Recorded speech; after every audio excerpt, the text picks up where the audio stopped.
अन्याय झालाय त्याला न्याय जर भेटत नसेल तर याच्यापेक्षा दुर्दैवाची गोष्ट कोणती दुसरी नाहीये. आंदोलन केल्यानंतर कारवाई होती असं एक समीकरण तयार झाले का?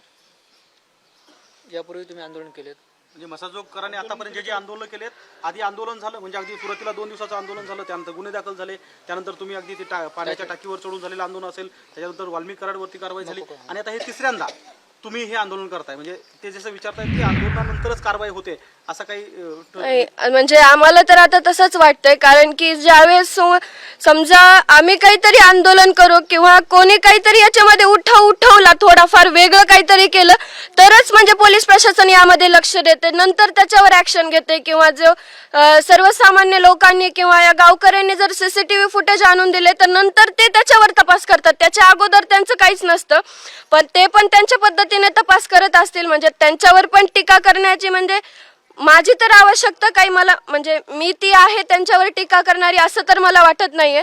पण जे आज गावकऱ्यांना वाटते की काहीतरी त्यांनी पाऊल उचलावं अशीच माझी सुद्धा अपेक्षा आहे. महाराष्ट्रातील सर्व जनतेला